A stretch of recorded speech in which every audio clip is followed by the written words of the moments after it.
বেতন বাস্তবায়নের সাথে দীর্ঘ 11 বছর পর যে পে স্কেলটা বাস্তবায়ন হচ্ছে সেখানে 60% বা 40% আমরা এসব শুনতে চাই না। মিডিয়ারা 60% আর 40% বলে বলে মুখে ফেনা তুলছে, আর সাধারণ কর্মচারীরা ঘরে বসে শতভাগ মূল বেতন চায় কিন্তু নিজের দাবিটা প্রচার করে না। তাহলে সরকার কিভাবে বুঝবে আমরা কষ্টে আছি নাকি আরামে? আপনারা নিজেদের বিবেক খাটিয়ে কাজ করুন। এই নবম পে স্কেলটা যদি শতভাগ মূল বেতন একবারে বাস্তবায়িত হয় তাহলে সেটার সুবিধা ভোগ করবে 22 লক্ষ সবাই। আর এই শতভাগ মূল বেতন বাস্তবায়নের দাবি তোলার ব্যাপারে আর আপনাদের গালি খাওয়ার ব্যাপারে শুধু আমি আপনাদের মালিক ভাই। এ আপনাদের কেমন বিচার? আপনারা এখনো সময় আছে। এই সংখ্যাগরিষ্ঠ এবং একটা জনমত সবাই গড়ে তুলুন। এই জনমত যদি আপনারা গড়ে তুলতে না পারেন তাহলে আমাদের এই শতভাগ মূল বেতন কোনোভাবেই একবারে বাস্তবায়ন হবে না। এটা আপনারা একবারে নিশ্চিন্তে ধরে নিতে পারেন। আপনারা সবাই ঘরে বসে এই শতভাগ মূল বেতনের আশা করবেন, এটা কি হয় বলুন? এটার জন্য সংগ্রাম করতে হবে, এটার জন্য যুদ্ধ করতে হবে, কিন্তু আপনারা সেটা করার জন্য কেউ প্রস্তুত নন।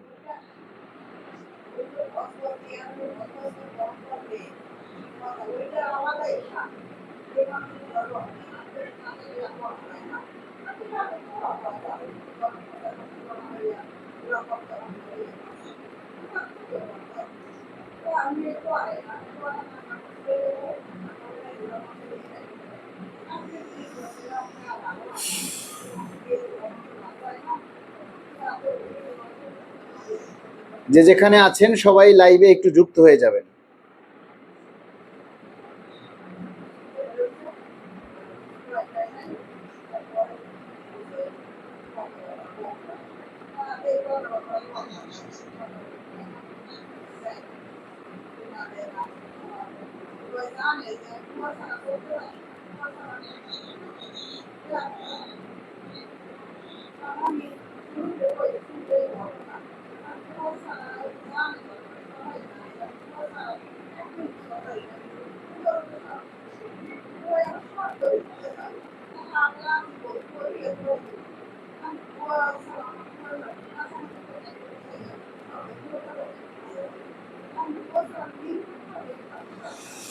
যে যেখানে আছেন সেখান থেকে সবাই একটু লাইভে যুক্ত হয়ে যান, সবাই একটু কমেন্টস করেন, মতামত দিন।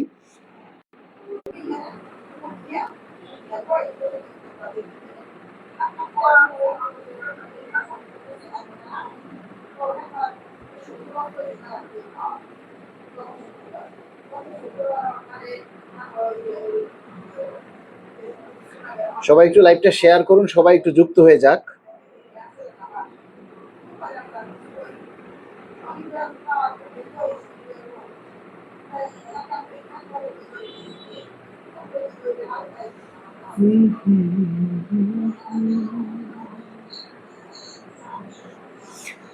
দেখুন, বিভিন্ন মিডিয়া এবং গণকর্মীরা যে হারে উল্টাপাল্টা কথাগুলি বলতেছে, এগুলির আসলে কোনো সত্যতা আছে কিনা বা এগুলির কোনো গুরুত্ব আছে কিনা আমি জানি না।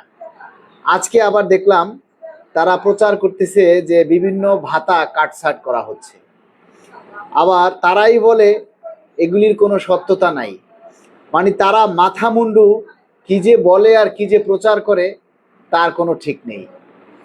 আপনারা কবে মানুষ হবেন? কবে আপনাদের সচেতনতা ফিরে আসবে? কবে আপনাদের দায়িত্ব জ্ঞানবোধ বাড়বে? আপনাদের দায়িত্ব জ্ঞানবোধ যদি না বাড়ে তাহলে শতভাগ মূল বেতন একবারে আপনারা আশা করেন না।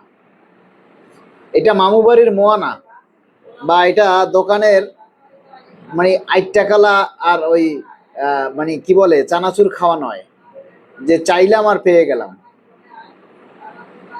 ঘরে বসে বসে মুড়ি খাবেন আর লাইভে এসে চুপচাপ আমার কথা শুনবেন, একটু নিজের মতামত প্রকাশ করবেন না, শতভাগ মূল বেতন চাইবেন? দুনিয়াটা এত সহজ নয়, দুনিয়াটা এত সহজ নয়। শতভাগ মূল বেতন বাস্তবায়ন হলে সেটা সুবিধা ভোগ করবে 22 লক্ষ সবাই। আর সেই দাবিটা প্রচার করার বেলায়, সেই দাবিটা তোলার বেলায় মানুষ নাই। সরকার আপনারে কি মূলা দেবে না তাই কি মূল বেতন দিবে? এটা আশা করাটাও তো বোকামি। হ্যাঁ, দারুল মোরাল লিখেছেন, পৃথিবীর শ্রেষ্ঠ নাট্যমঞ্চ হচ্ছে আমাদের বাংলাদেশ, আর আমরা সরকারি চাকরিজীবী সেই নাটকের দর্শক। এই নাটকের শেষ কোথায় আল্লাহই জানেন। আপনারা দর্শক না, আপনারা হচ্ছেন নীরব দর্শক। মানে আপনারা কেউ দাবি করবেন না, আর সরকার আপনাদেরকে ডালা ভরে এসে বাসায় দিয়ে যাবে আর বলবেন সব নাটক। আপনি সরকারের জায়গায় গিয়ে দেখেন, ওই নাটক আপনিও করবেন, ওই নাটক তখন আপনিও করবেন। আপনি প্রধানমন্ত্রীর আসনে গিয়ে বসে দেখেন, তখন আপনিও এই নাটকের চাইতে আরো বেশি করবেন। অন্যের দিকে আঙ্গুলটা তোলা যায়, আঙ্গুলটা নিজের দিকে তোলেন, অনেক কিছুর জবাব পেয়ে যাবেন। অন্যের দিকে আঙ্গুলটা না তুলে আঙ্গুলটা নিজের দিকে তোলেন। আপনি কি ভূমিকা পালন করছেন? শতভাগ মূল বেতন চান? আপনারা কি করছেন যে দ্রুত সবকিছু হাতের নাগালে পেতে চান? বলেন। এই যে আপনাদের জন্য এসে এত কথা বলি, আপনাদের জন্য এই যে এত কিছু করি, কথাগুলি কার? আমার একার? দাবি বাস্তবায়ন হলে কি আমার ছেলে, আমার মেয়ে, আমার বউ একা পাবে? আপনারা পাবেন না?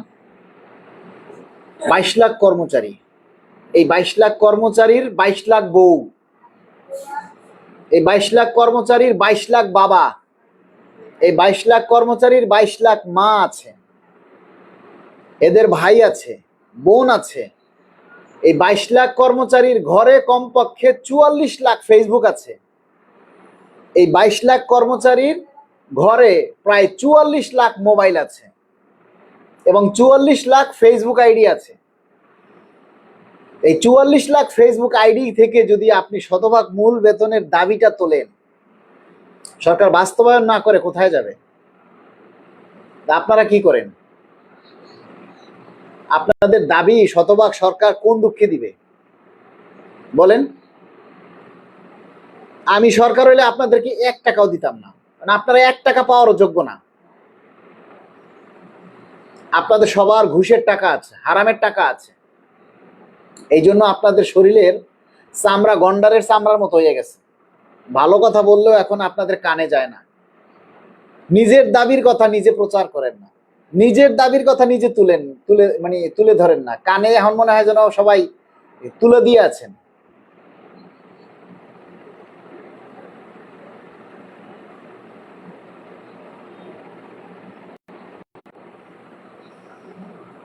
তাই না? আপনারা সবাই কানে তুলে দিয়ে আছেন।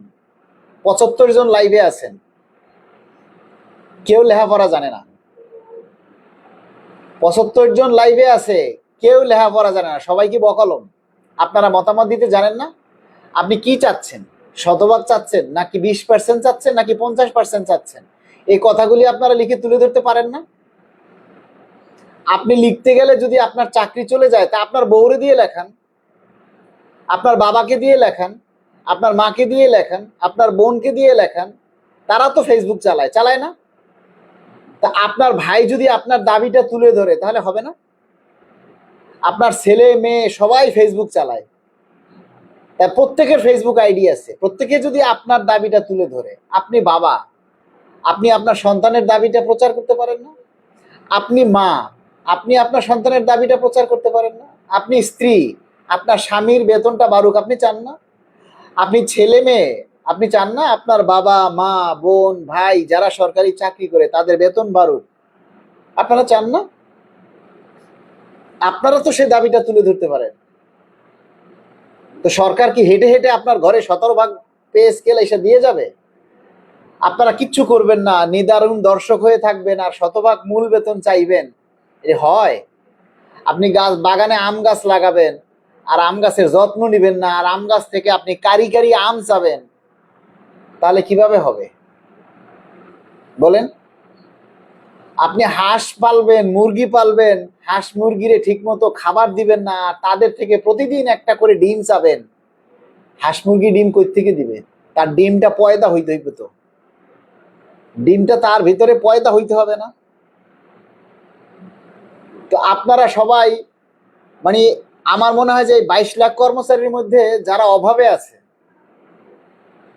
তারাও এই দাবিটা তুলে ধরে না। যদি সবাই মিলে এই দাবিটা তুলে ধরতো, যদি সবাই মিলে এই দাবিটা প্রচার